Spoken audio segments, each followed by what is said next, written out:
Meus irmãos, esse mês de novembro, tivemos 5 domingos, estamos no 5º domingo do mês, e nós nos propomos a pensar a respeito da resposta que o Evangelho dá para algumas situações que nós estamos vivendo no nosso tempo. Porque nós queremos nos preparar para evangelizar.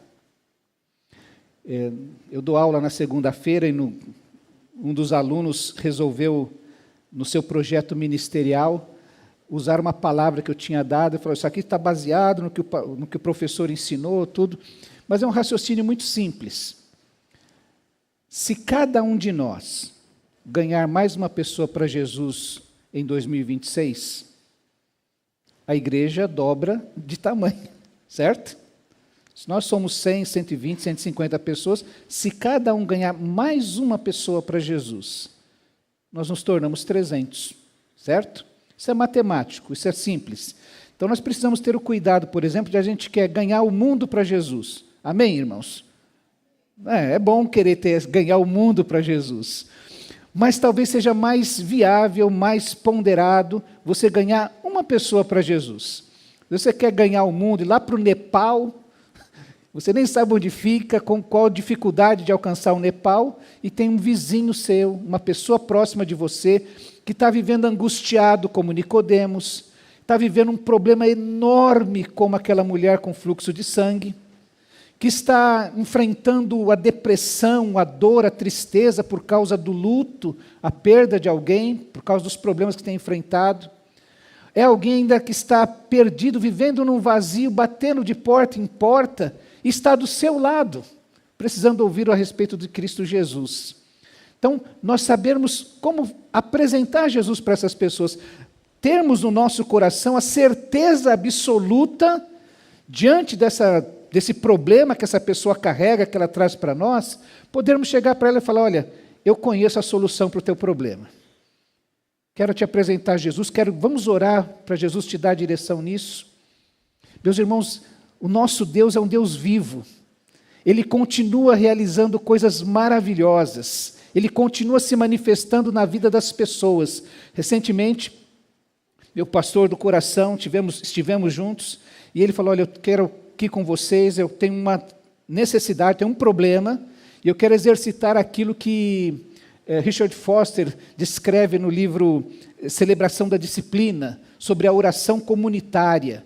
Quando você chama algumas pessoas, fala: tenho um problema, e eu quero que a gente ore, nós aqui 3, 4, 5, 6, meia dúzia, sei lá quantas pessoas, e nós vamos orar para que Deus nos dê discernimento de como resolver essa questão. Ele vai falar comigo, com você, com outro, e vai ajustar isso. Eu fiquei muito feliz, porque pela confiança, como eu disse, do meu pastor do coração. Ele confiou que eu pudesse ouvir a necessidade que ele tinha e ser companheiro de oração. Isso é muito precioso. E, meus irmãos, Deus faz. Não é que Deus respondeu, não é que Deus deu direção. Poucos dias depois, me mandou um recado dizendo: olha, aquela situação está resolvida. Deus deu direção, Deus deu discernimento, Deus deu sabedoria, Deus falou aos corações e trouxe paz a todos, que o caminho aqui para resolver essa solução é essa. Eu quero falar para você que o problema que você enfrenta vai ser resolvido no poder de Cristo Jesus desta maneira: pela oração, pela direção, pelo conforto, pelo consolo, por essa vivência comunitária que vai transmitindo sabedoria para a sua vida. Seja pelo exemplo, como nós vimos de Barnabé, seja nesse momento de comunhão profunda em que servos de Deus se unem em oração, buscando a sua direção, mas Deus, que é vivo, vai se manifestar e vai falar ao coração. Então não há motivo para que a gente continue enfrentando problemas ou não resolva as questões que nós temos na nossa vida, porque não aprendemos a usar aquilo que Deus tem dado a nós. Por isso eu quero chamar a atenção para esse tema de hoje, essa resposta à insatisfação. Como a gente vai tratar as pessoas que vivem de maneira insatisfeita no mundo? Quero convidar você então a abrir Lucas capítulo 15. É uma história que a gente já ouviu, você com certeza já ouviu mais de um sermão sobre este texto. Eu mesmo já preguei aqui, eu estava lembrando de outra ocasião que falei sobre esse tema, mas hoje eu quero olhar esse texto a partir desta questão da insatisfação. Que resposta este texto traz à insatisfação humana? Lucas capítulo 15, a partir do verso 11, diz assim: Jesus continuou. Um homem tinha 2 filhos. O mais novo disse a seu pai: Pai, quero a minha parte da herança. Assim ele repartiu sua propriedade entre eles. Não muito tempo depois, o filho mais novo reuniu tudo o que tinha e foi para uma região distante, e lá desperdiçou os seus bens vivendo irresponsavelmente. Depois de ter gasto tudo, houve uma grande fome em toda aquela região e ele começou a passar necessidade. Por isso foi empregar-se com um dos cidadãos daquela região, que o mandou para o seu campo a fim de cuidar de porcos. Ele desejava encher o estômago com as vagens de alfarrobeira que os porcos comiam, mas ninguém lhe dava nada. Caindo em si, ele disse: Quantos empregados de meu pai têm comida de sobra, e eu aqui morrendo de fome? Eu me porei a caminho e voltarei para meu pai e lhe direi: Pai, pequei contra o céu e contra ti. Não sou mais digno de ser chamado teu filho. Trata-me como um dos teus empregados. A seguir, levantou-se e foi para seu pai. Estando ainda longe, seu pai o viu e, cheio de compaixão, correu para seu filho e o abraçou e beijou. O filho lhe disse: Pai, pequei contra o céu e contra ti. Não sou digno de ser chamado teu filho. Mas o pai disse aos seus servos: Depressa, tragam a melhor roupa e vistam nele. Coloquem um anel em seu dedo e calçados em seus pés. Tragam um novilho gordo e matem-no. Vamos fazer uma festa e alegrar-nos, pois este meu filho estava morto e voltou à vida, estava perdido e foi achado. E começaram a festejar o seu regresso. Enquanto isso, o filho mais velho estava no campo. Quando se aproximou da casa, ouviu a música e a dança. Então chamou um dos servos e perguntou-lhe o que estava acontecendo. Este lhe respondeu: Seu irmão voltou, e seu pai matou um novilho gordo, porque o recebeu de volta são e salvo. O filho mais velho encheu-se de ira e não quis entrar. Então seu pai saiu e insistiu com ele. Mas ele respondeu ao seu pai: Olha, todos estes anos tenho trabalhado como um escravo ao teu serviço e nunca desobedeci às tuas ordens. Mas tu nunca me deste nem um cabrito para eu festejar com os meus amigos.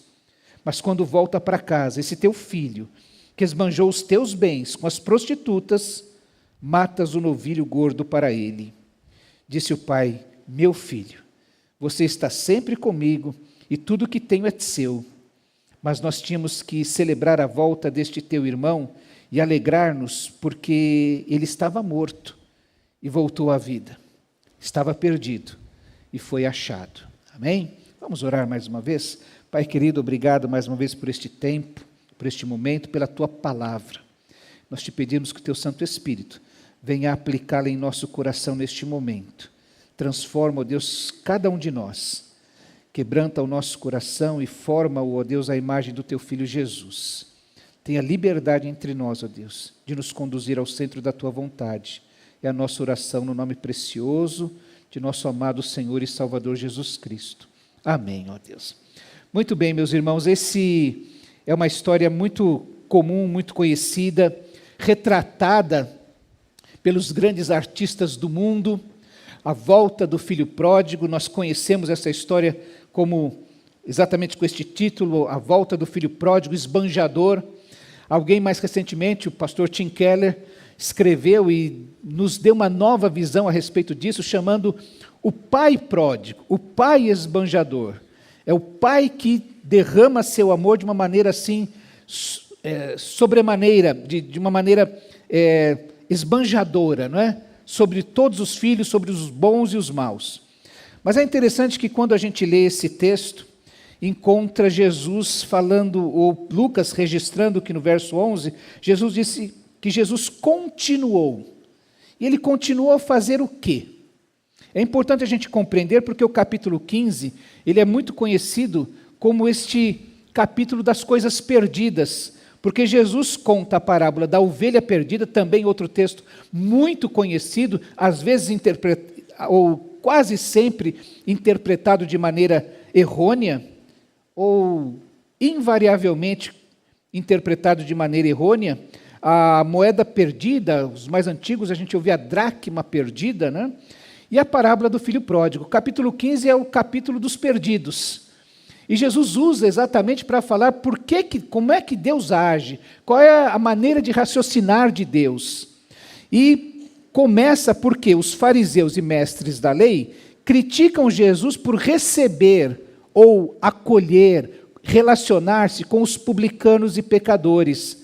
Os publicanos eram conhecidos como cobradores de impostos, muito corruptos, enganadores, traidores da pátria, mal vistos por toda a sociedade e pelos pecadores, aqueles que não cumpriam a lei, as regras corretamente. Jesus e seus discípulos foram várias vezes acusados de conviverem com os pecadores, falarem com mulheres adúlteras, permitirem serem tocados por mulheres de má fama, irem a banquetes onde havia pecadores e pessoas que não eram os mais benquistos na sua sociedade. Os fariseus, no verso 1 do capítulo 15, o verso 2 do capítulo 15, diz que os fariseus e os mestres da lei criticavam Jesus, porque ele se relacionava com pecadores, comendo com eles. A parábola da ovelha perdida, dos versículos 3 a 7, vai falar a respeito disso. Eu falo que ele é invariavelmente interpretado de maneira errada, porque as pessoas aplicam isso ao ministério pastoral da igreja. É o pastor que deixa as 99 ovelhas e vai atrás daquele membro que está ausente da igreja. Errado, não está falando do ministério pastoral, está falando da ação de Deus em busca da humanidade.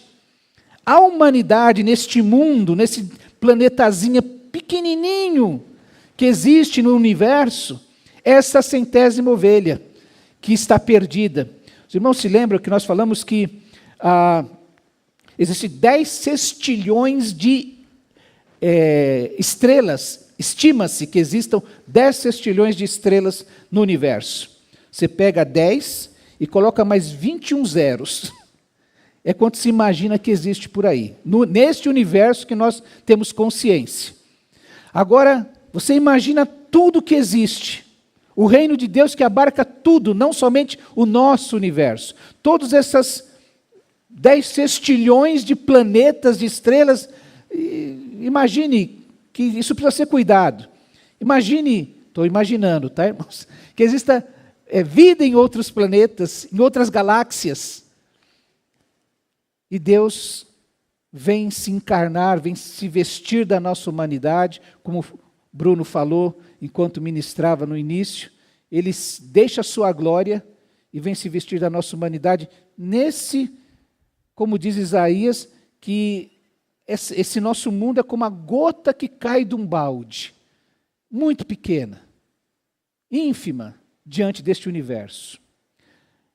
Jesus está falando que Deus deixou todo o seu universo para vir a este mundo atrás da humanidade.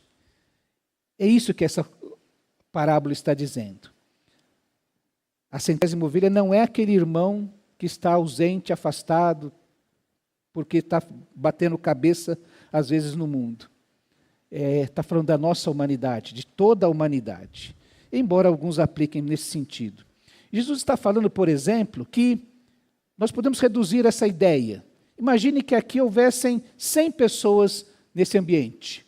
99 crentes e uma pessoa que decide aceitar Jesus. E vamos dizer que 99 pessoas saíssem assim, poxa vida, hoje, eu não sei, não entendi a mensagem, não falou comigo, mas aquela pessoa teve um encontro com Jesus. Jesus está mostrando que Deus está preocupado com aqueles que precisam se arrepender. Os 99, por algum motivo, por alguma questão, que não ouviram a voz de Deus, que não sentiram algo diferente, que não sentiram arrepio na coluna, Por algum motivo, tenho que descobrir diante de Deus, por que, Senhor, não aconteceu isso? Eu me lembro do pastor Jeremias Pereira contando a história, não lembro se já contei aqui, mas ele conta no YouTube isso, que levou uns amigos, ele presbiteriano, e fala que sou aquele presbiteriano bem sisudo, né? Resolveu levar alguns amigos num culto ultra mega power pentecostal. E aí ele vai lá, e chega lá, as coisas não saem do jeito que ele queria. Cada um sentou num lugar, ele achou que a mensagem foi assim, muito rala, ficar aquele culto que fica assim, olha para o teu irmão, diz que ele é lindo. E ele falou assim que ficava de braço cruzado e não vou falar não. Dá mais para esse que está do lado. Né? Falou assim centenas de vezes, fala para o teu irmão que ele é lindo. Cantou assim aquele monte de vezes. E aquela mensagem que ele falou, nossa, o cara ficava repetindo a mesma coisa, a mesma coisa, a mesma coisa. E ele terminou o culto irritado.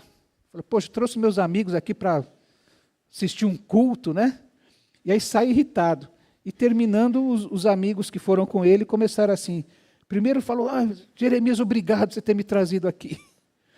Eu precisava ouvir no meu espírito como eu sou lindo. Eu senti Deus falando para mim que eu sou lindo. Aquela palavra que o pastor ficou repetindo todo o tempo, né, ele fala assim, ele dá esse exemplo, né? O Senhor é meu pastor e nada me faltará. Meus irmãos, esse texto é lindo. O Senhor é meu pastor e nada me faltará. Como é profundo esse texto. O Senhor é meu pastor e nada me faltará. E ele falou assim, meia hora só essa coisa, né?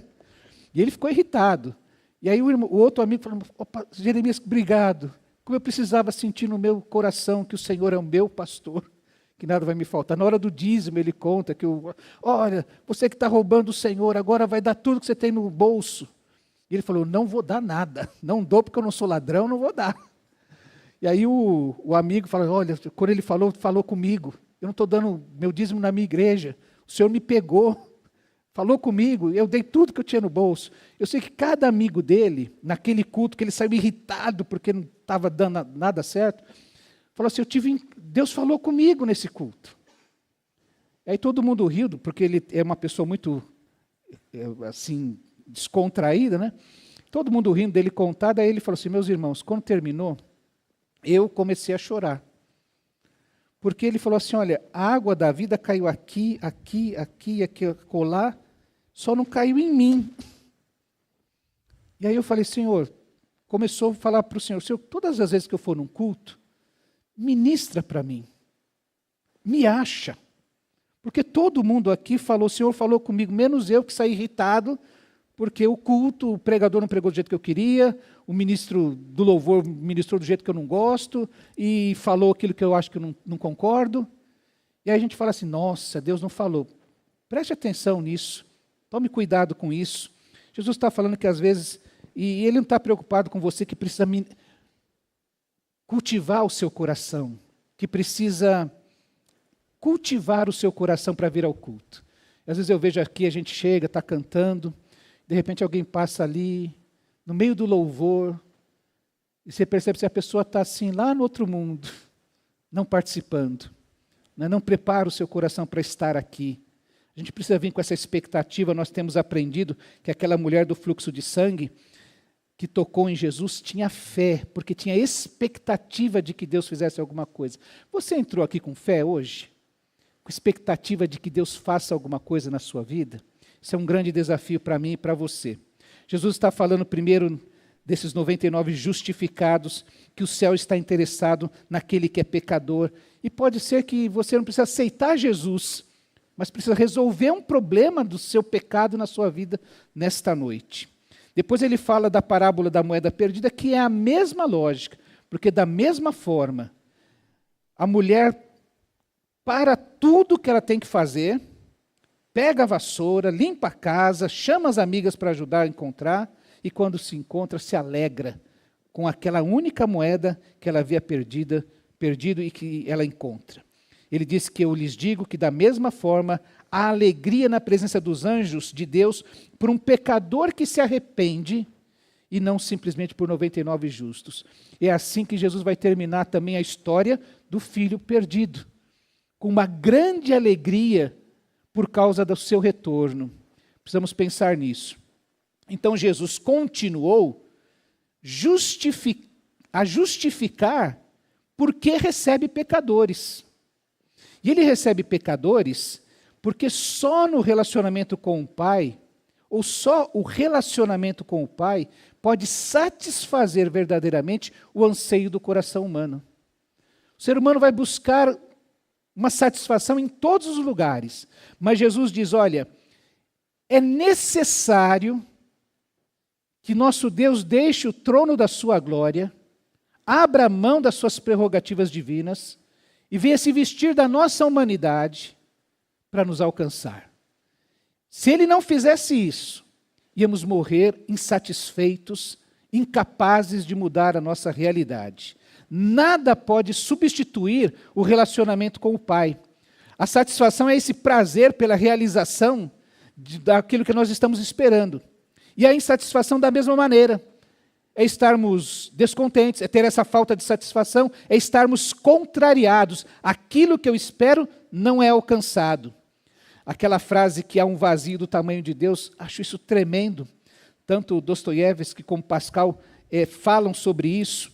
E Pascal que trabalha esse conceito dizendo que existe um vazio no coração de cada homem, de cada ser humano, que só Deus pode preencher.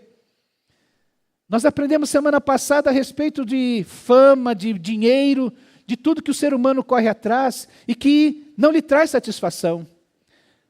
Porque só no relacionamento com o Pai, a satisfação do anseio daquilo que o ser humano busca. É interessante quando Jesus começa a contar essa história, ele cria um universo distópico. Essa é uma palavra muito na moda hoje.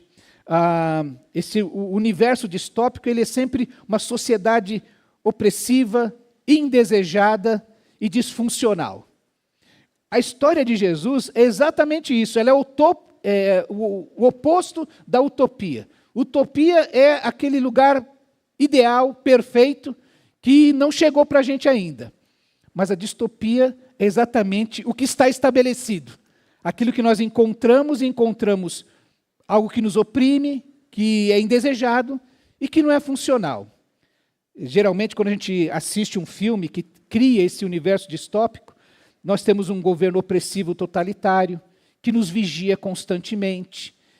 Nós perdemos a nossa individualidade, a nossa liberdade para esse grande irmão, como um universo cria. Existe um desespero e pessimismo, as coisas só vão piorar. Precisamos de um Messias, de um resgatador, de um grande libertador para mudar essa situação. E há controle e manipulação. Já assistiu um filme assim, em que tudo que você faz, o governo sabe o que você está fazendo, você foge, mas lá já estão te perseguindo, porque há câmeras por todos os lugares, as pessoas estão envolvidas com isso. 1984 é um livro de George Orwell que fala sobre isso, essa manipulação ideológica pelo grande irmão que tudo sabe, que tudo controla. Admirável Mundo Novo, também é muito interessante você ler esse livro, fala sobre como uma população é controlada pelo prazer, pelo consumismo e pelo condicionamento genético e psicológico. Tudo isso foi escrito antes de que acontecesse. Quando nós percebemos, nós já estamos vivendo essa situação. Você vai hoje em Londres, por exemplo, eles têm milhares de câmeras. Eu assisti um filme recentemente que tinha uma agente inglesa, britânica, colaborando com o FBI. E quando falaram assim, perdemos de vista fulano, estava passando por tal rua, a câmera pegou, mas daqui a pouco ele sumiu. Entrou num ponto cego. Aí a britânica fala assim, se fosse em Londres, isso não teria acontecido. Porque lá tem câmera para todo lado. Estão sabendo onde é que a gente está. E agora, mais recentemente, esse conto de Aya, não é? Uma teocracia fundamentalista, em que as mulheres são subjugadas e usadas para fim de reprodução. Isso é um ambiente distópico. E quando Jesus começa a contar a história do filho perdido, do filho pródigo, ele cria exatamente um ambiente distópico, opressivo, indesejado e disfuncional. Veja que quando Jesus conta que havia um homem que tinha 2 filhos, e o mais velho vai falar com o pai, dá-me a minha parte, eu quero a minha parte na herança.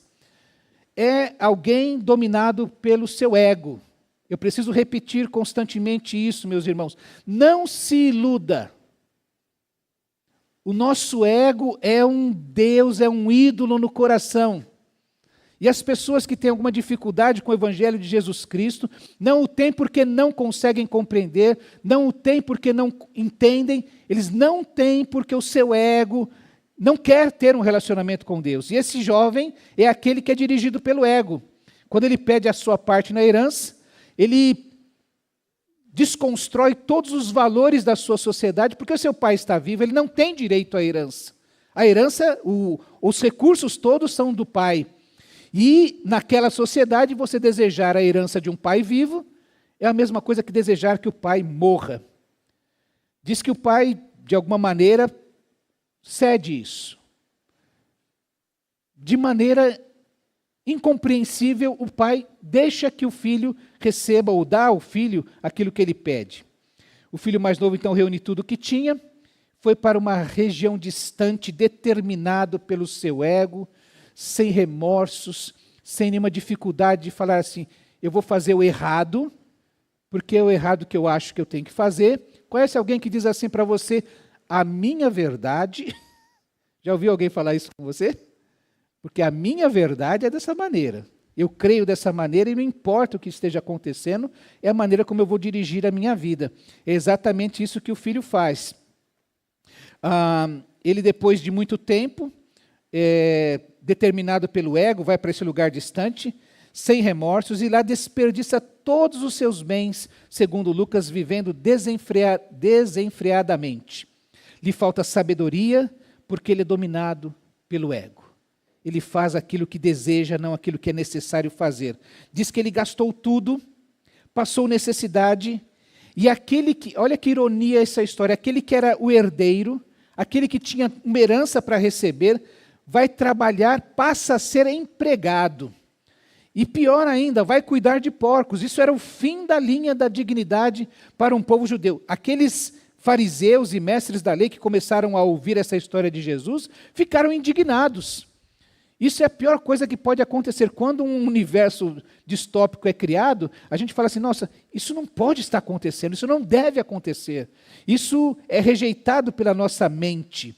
E o fim de tudo é quando ele deseja se alimentar com as vagens de alfarrobeira que os porcos comiam, mas ninguém lhe dava nada. Meus irmãos, aquilo que era mais desprezível passou a ser o desejável. Aquele que tinha todas as condições de comprar todas as coisas, começa a desejar aquilo que é improvável. Me lembro de uma cena do Indiana Jones, no Templo da Perdição, em que a mocinha, ela está morrendo de fome. E eles chegam para um banquete. E ela morrendo de fome, daqui a pouco colocam uma sopa de óleos dentro do crânio de um macaco. E aí ela faz exatamente isso que você fez. Ela revira os olhos assim de nojo. Você já viu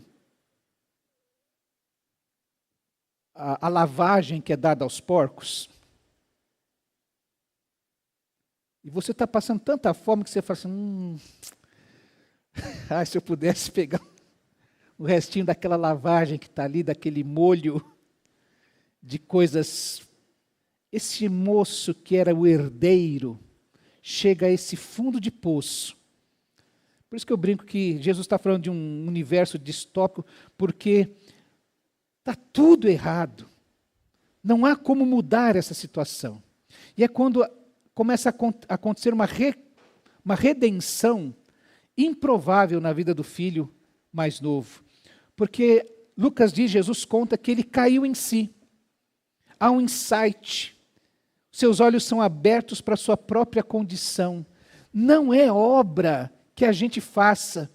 Veja que isso é uma experiência que por vezes você tem que passar sozinho. Lá no seu quarto, lá longe de quem o evangeliza, inclusive. Quem planta, entrega um folheto, faz um convite, quem ora por você, longe da sua presença, por vezes não percebe o que está acontecendo, como o pai, na parábola, não é aquele pastor que vai atrás da 100ª ovelha, ele é o pai que fica lá esperando que algo aconteça no coração do filho, onde estiver. É o pai que fica aguardando e fala assim, eu sei que meu filho foi para lá.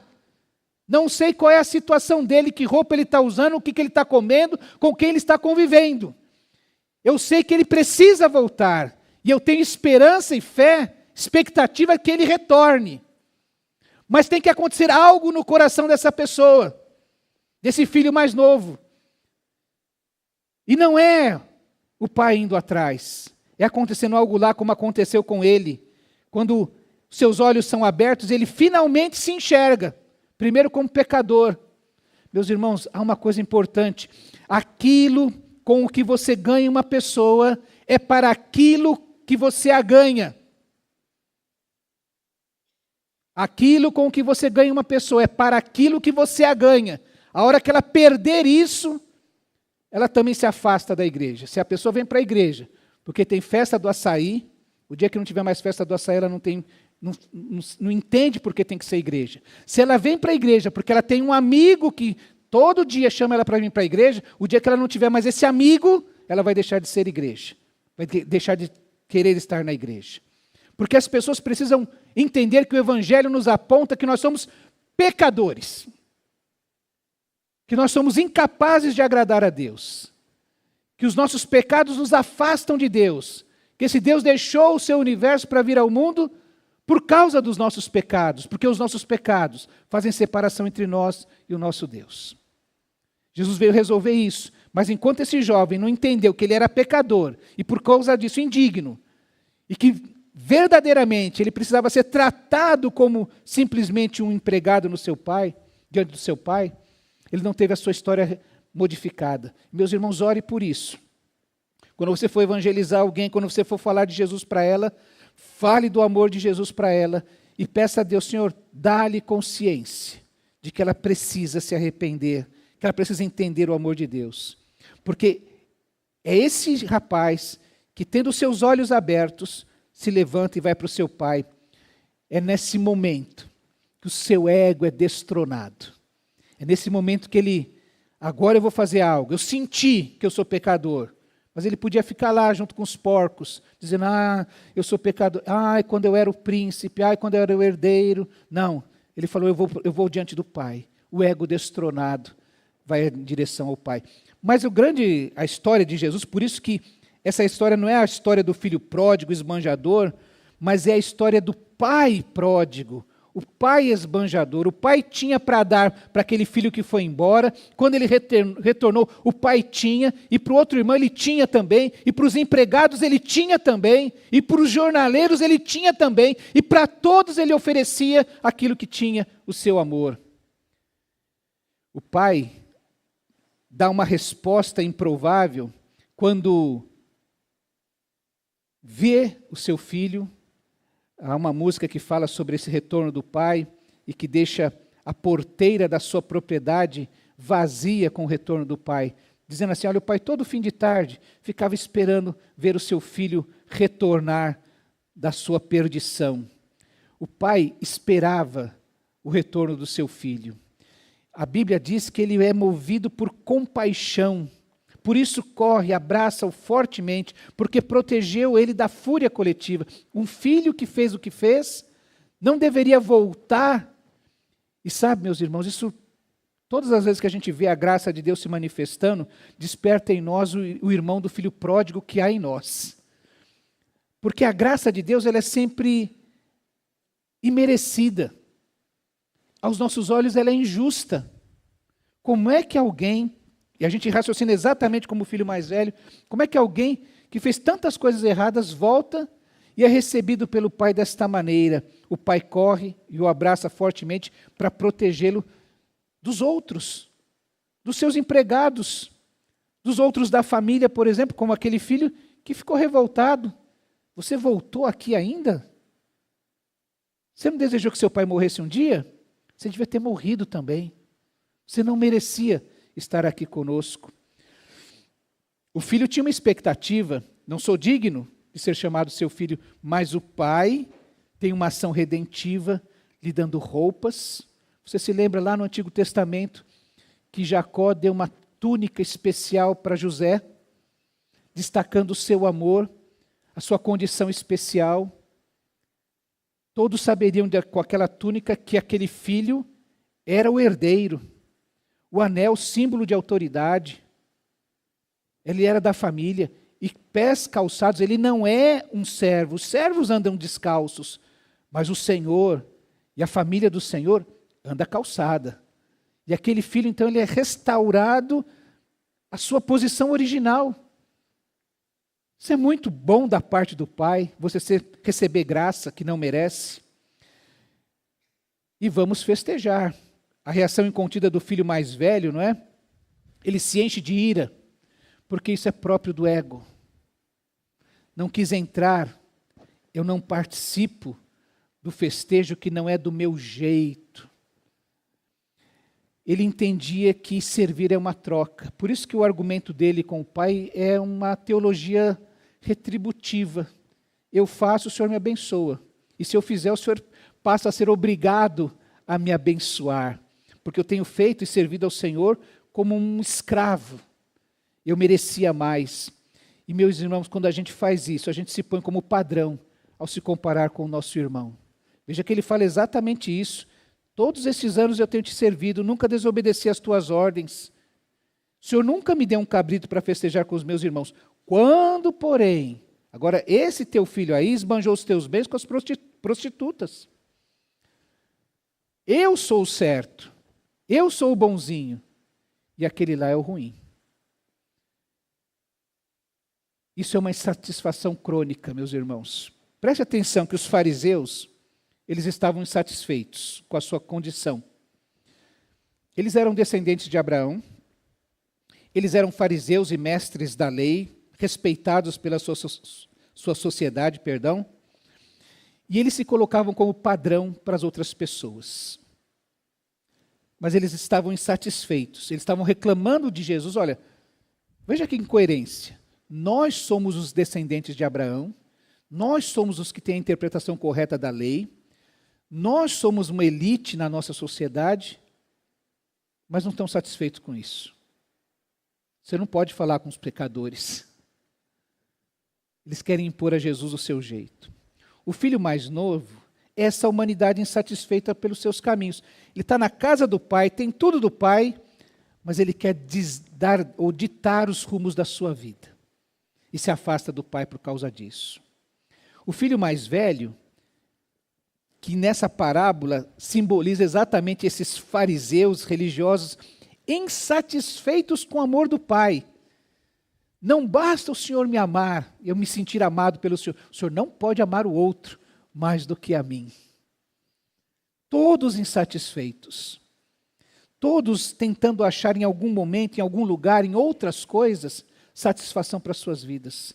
Sem compreender que a satisfação, o anseio que realmente vai satisfazer suas vidas é o encontro com Deus. Existe um filósofo, Martin Buber, escreveu uma obra muito especial chamada Eu, Tu. E ele fala do problema que nós enfrentamos quando não conseguimos entender que o outro é alguém. Que Deus é alguém que quer ter um relacionamento conosco. Nós fazemos de Deus um isso, como se fosse um ídolo. Eu faço algo para você, você responde para mim. Eu faço de Deus um gênio da lâmpada mágica. Eu o acesso quando tenho necessidade, eu acesso quando eu desejo que as coisas aconteçam do meu jeito. E nos esquecemos que nós precisamos entender que Deus é uma pessoa que quer um relacionamento, que quer andar conosco e nos ajudar, como o pai faz com o filho. É o pai que anseia a volta do filho. É o pai que respeita ou considera a liberdade do filho. É o pai que, quando o vê, o abraça de maneira cheia de compaixão. É o pai que protege o filho. É o pai que restaura o filho. É o pai que chama o filho para convivência. É o pai que diz para o filho mais velho e que está insatisfeito com tudo, de que ele tem acesso a tudo. Mas olha, mesmo tendo acesso a tudo, tudo que é meu é teu. Enquanto o filho mais velho continua tratando Deus como um isso, ele não consegue compreender quem é Deus. Mesmo estando o banquete à sua frente, para o filho mais novo que vai embora, para o filho mais velho que está em casa. Meus irmãos, a resposta à insatisfação é permitir-se ser abraçado por Deus. É chegar diante de Deus e colocar as nossas limitações, os nossos pecados, a nossa condição tão carente diante dele e falar, eu não mereço, mas eu vim aqui em busca das migalhas. Lembra daquela mulher cirofenícia que chega a Jesus e diz assim, eu sei que se eu pegar um pouquinho das migalhas que caem da mesa, eu sei que eu vou ser profundamente abençoado.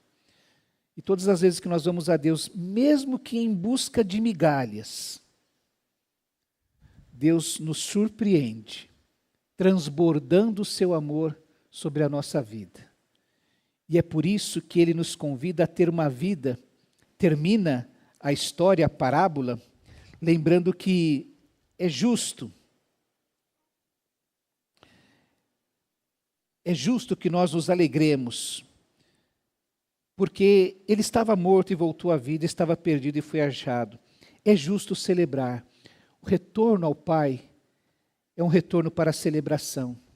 Uma vez Jesus falou, uma das verdades que Jesus fala aos seus discípulos é, há um propósito na minha vinda ao mundo, é trazer vida abundante para vocês, vida plena, vida que vale a pena ser vivida, vida que vale a pena ser festejada.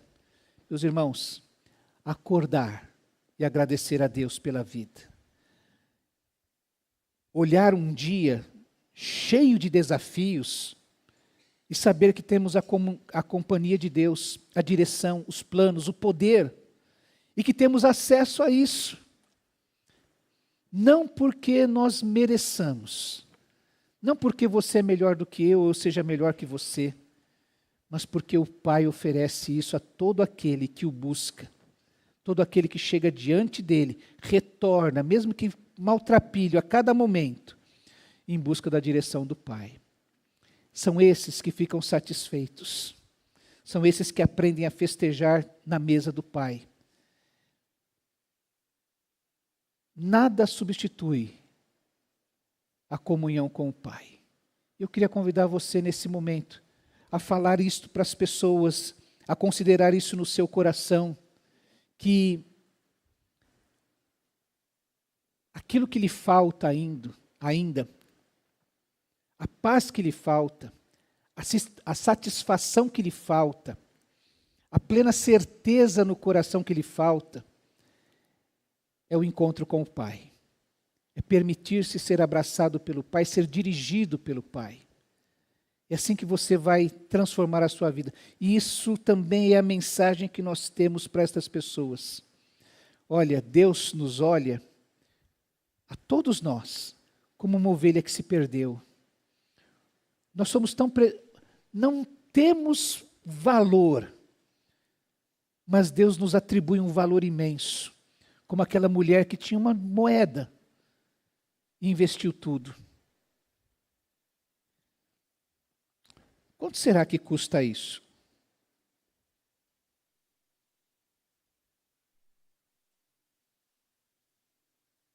Alguém chuta? 1,50? Eu guardei durante muitos anos um Guaraná Jesus. Já ouviram lá de Maranhão, não é? Isso foi em 2008 que eu fui para o Maranhão, numa convenção. E descobri que tinha esse Guaraná Jesus. E trouxe um Guaraná Jesus e deixei guardado lá. Porque eu achei bonitinho aquele cor-de-rosa e azul, né? E era um Guaraná, sei lá, que custava R$3,90. R$4, R$5 uma latinha de Guaraná Jesus. Era um negócio que custava R$5, mas para mim tinha um valor imenso. Ficou anos na prateleira da biblioteca.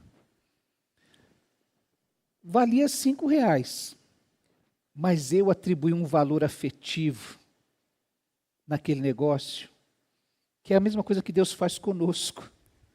A gente não vale nada, mas Deus nos atribui um valor, como daquela moeda tão importante. Aquele filho perdido, que tinha ido embora, não valia nada. que ninguém nos ouça. Não é? Que filho mais ingrato. Mas o pai lhe atribui um valor. Todo mundo podia achar, vamos apedrejar esse cara, que está voltando agora, depois que gasta tudo. Mas o pai lhe atribui valor. E você que está aqui hoje, meu irmão, quero dizer isso, que Deus lhe atribui um valor todo especial. Ainda que você fale assim, pastor, eu não mereço nada, eu não sou nada, o senhor não sabe os crimes que eu já cometi, não sabe os dos meus pecados. Deus sabe o que você fez no verão passado. Mas Ele lhe atribui um valor todo especial. E foi por isso que Ele veio do mundo, veio ao mundo, se vestir da nossa humanidade, para nos dar vida eterna, vida de comunhão com Ele, nos chamar a festejar na sua presença. Eu queria que você pensasse nisso, que você pudesse compartilhar essa mensagem com as pessoas, que você pudesse viver desta mensagem, desta verdade. Deus me ama e quer trazer uma vida de satisfação na sua presença. Então, enquanto o grupo está chegando para cantar essa última música, eu queria que você orasse a Deus. Não permite, Deus, que eu perca de vista o teu amor, que eu perca de vista a tua graça, tão preciosa, tão poderosa. Não há pecado que a graça de Deus não possa perdoar. Então somente precisamos ir a Ele, em arrependimento, pedindo que Ele derrame a sua graça sobre nós.